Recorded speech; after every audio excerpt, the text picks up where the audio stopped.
Όσοι ενδιαφέρονται να σπουδάσουν στην Ελλάδα, να το πούμε και αυτό.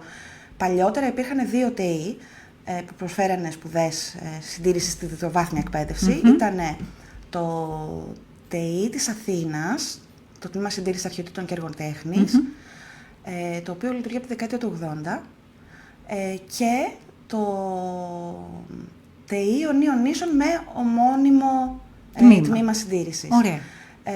Έχουν γίνει κάποιες αλλαγές στο εκπαιδευτικό πλαίσιο, πλέον δεν υπάρχουν ΤΕΙ. Υπάρχει όμως η τριτοβάθμια εκπαίδευση συντήρηση στο ΝΙΝ Παδά, Πανεπιστήμιο Δυτικής Αττικής, που προσφέρει σπουδές συντήρησης. Ωραία. Από εκεί και πέρα, εάν κάποιος ενδιαφέρεται, μπορεί να σπουδάσει τεχνικό συντήρηση σε κάποιο ΙΕΚ. Άρα λοιπόν υπάρχουν τρόποι τώρα για τα παιδιά τα σημερινά να σπουδάσουν συντήρηση. Βεβαίως. Έτσι. Ωραία. Άρα κάποιος λοιπόν που ενδιαφέρεται, υπάρχει τρόπος να σπουδάσει και να λάβει την ανάλογη εκπαίδευση. Υπάρχει κάποιο συγκεκριμένο νομικό πλαίσιο του Υπουργείου? Είπατε για ένα νομικό πλαίσιο, ποιοι μπορούν να κάνουν συντήρηση? Είναι κατοχυρωμένο το επάγγελμά σας ή μπορεί ο καθένας να κάνει με οποιοδήποτε πτυχίο, όπως είπατε? Βάσει νόμου, εργασίες συντήρησης επιτρέπεται να αναλαμβάνει μόνο το ίδιο το Υπουργείο, δηλαδή η εκάστοτε φορεία αρχαιοτήτων, το εκάστοτε μουσείο, το οποίο ανήκει στο Υπουργείο. Ναι. Αυτοί έχουν δικαίωμα να κάνουν έργα συντήρησης, διότι συνήθως υπάρχει ένα τμήμα συντήρησης, υπάρχει τμήματάρχη συντήρησης που ελέγχει τις εργασίες. Δηλαδή, οι συμβασιούχοι στην εκάστοτε φορεία αρχαιοτήτων ή μουσείο ελέγχονται από τον τμήματάρχη συντήρησης. Για να κάνεις ιδιωτικά συντήρηση, αποκλειστικά και μόνο βάσει νόμου επιτρέπεται σε ΠΕ και ΤΑΦΕ συντηρητές, που όμως πρέπει να είναι κάτοχοι της άδειας μελέτης, συντήρησης, ανάληψης έργων τέχνης και επίβλεψης εργαστηρίων για τη συντήρηση κινητών μνημείων και ακινήτων. Είναι κάπως έτσι μακρύς ο τίτλος. Είναι μια άδεια 3 σε 1, η οποία δίνεται μόνο σε ΠΕ και ΤΑΦΕ συντηρητές, μόνο μετά από συγκεκριμένα χρόνια προϋπηρεσίας, κατόπιν αίτησής τους, στην οποία πρέπει να προσκομίσουν βεβαίως προϋπηρεσίες ότι έχουν εργαστεί πάνω στα υλικά για τα οποία αιτούνται την άδεια και τα οποία πρέπει οπωσδήποτε να έχουν διδαχτεί στο ΠΕ ή ΤΑΦΕ πτυχίο τους. Μάλιστα. Οποιαδήποτε άλλη συντήρηση θεωρείται παράνομη.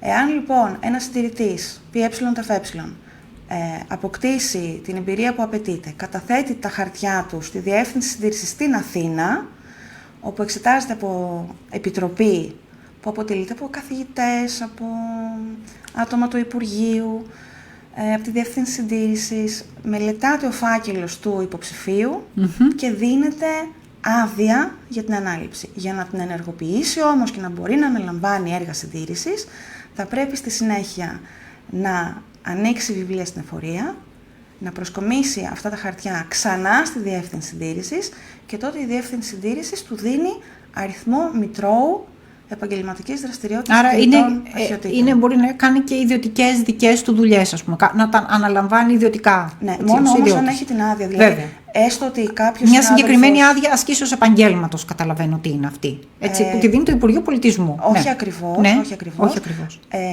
Ο πτυχιούχος ΠΕ ΤΑΦΕ έχει τη δικαίωμα να ασκήσει το επάγγελμά του ως υπάλληλος με το που παίρνει το πτυχίο του. Ναι.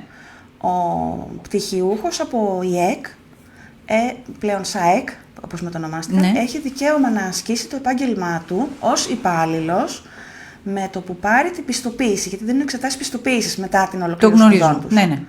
Η άδεια αυτή λοιπόν που λέμε δεν είναι άδεια άσκηση επαγγέλματος, είναι άδεια για να αναλαμβάνεις μελέτες, να αναλαμβάνεις ιδιωτικές εργασίες συντήρησης, να επιβλέπεις εργαστήρια συντήρησης και να λειτουργείς εργαστήριο συντήρησης. Μάλιστα, κατάλαβα. Έχει πολύ ενδιαφέρον και πολλές συνιστώσεις και το δικό σας επάγγελμα. Για την προστασία. Αντιλαμβάνομαι, Ευαγγελία. Ναι. Τα επίσημα τα μνημεία προστατεύονται από ό,τι αντιλαμβάνομαι. Ναι, γίνονται, συντάσσονται μελέτες, όλα γίνονται βάσει μελετών, όλα γίνονται με τις προδιαγραφές, με πολύ αγάπη, με πολύ προσοχή, με το ρυθμό που πρέπει, με τη φροντίδα που πρέπει κτλ. Άρα δηλαδή εσείς επίσημα συντήρηση κάνετε μόνο στα χαρακτηρισμένα μνημεία? Δηλαδή υπάρχουν κάποια μνημεία τα οποία είναι χαρακτηρισμένα, προστατεύονται έτσι, για ευνόητους λόγους. Υπάρχουν όμως και έργα τέχνης τα οποία δεν είναι χαρακτηρισμένα, ακόμη τουλάχιστον. Με αυτά τι γίνεται? Ποιος τα συντηρεί? Γιατί και αυτά συντήρηση χρειάζονται. Δεν είναι υπεύθυνο το Υπουργείο για τα για όλα. Μπορεί όμως, εάν ένα μουσείο έχει συντηρητές, τα αντικείμενά του που μπορεί να μην είναι χαρακτηρισμένα να τα συντηρήσει η ομάδα συντήρησης, εναλλακτικά μπορεί να απευθυνθεί σε έναν συντηρητή. Υπάρχει και ο ιδιωτικός τομέας, Ναι. αλλά όπως και οι γιατροί παίρνουν ειδικότητες και εμείς παίρνουμε ειδικότητες, οπότε για ένα αντικείμενο που είναι, ας πούμε, αγιογραφία, θα πρέπει να απευθυνθεί σε έναν ΠΕ συντηρητή με άδεια στη συντήρηση εικόνας. Μάλιστα, άρα έχετε κι εσείς διάφορες ειδικότητες. Τα αγάλματα δεν είναι χαρακτηρισμένα, ούτε προστατεύονται από το Υπουργείο, ούτε κάτι. Δυστυχώς. Και αυτά τα αγάλματα είναι μέσα στο περιβάλλον. Πολύ συχνά πέφτουν θύματα τα αγάλματα και κακοποίησης και φθοράς και βανδαλισμών. Αυτό είναι κάτι το οποίο το βλέπουμε πάρα πολύ. Τι γίνεται σε αυτή την περίπτωση? Και θέλει ο Δήμος τώρα, η Περιφέρεια ή ο οποιοσδήποτε ιδιώτης να το καθαρίσει αυτό, να το αποκαταστήσει. Πρέπει να πάρει συντηρητή. Ναι, μπορεί να το κάνει μόνος του? Όχι. Λοιπόν, τι βλέπουμε? Ναι. Θα σας πω την πανελλήνια μου άποψη επί του θέματος, διότι το θέμα δεν αφορά μόνο τη Μυτιλήνη ή μόνο τη Λέσβο. Δεν θέλω να κατηγορήσω κανέναν. Φαντάζομαι ότι καλή τη θέληση έγινε ό,τι έγινε, όχι μόνο εδώ, παντού.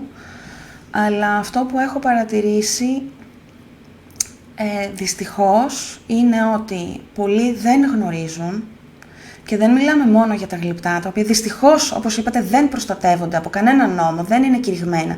Τα θεωρούμε μνημεία, γιατί είναι μνημεία συλλογικής μνήμης. Είναι κάτι με το οποίο μεγαλώσαμε, είναι μνημεία του τόπου μας. Ναι. Και τα αγαπάμε. Με αυτή την έννοια είναι μνημεία.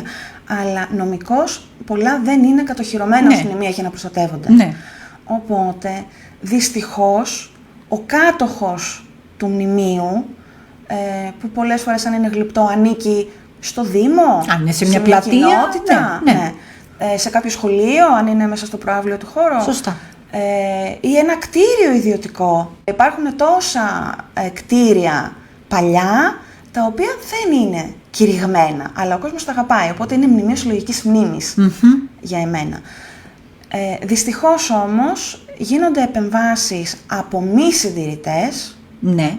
Έχουμε δει πανελληνίως τα γραφεία τεχνικών έργων ή η υπηρεσία καθαριότητας του Δήμου να βάζει εργάτες ή εργολάβους που τα τρίβουν με σκληρές βούρτσες, με χημικά, τα πιάνουν με τριβία και εξαλλιώνουν τις επιφάνειες.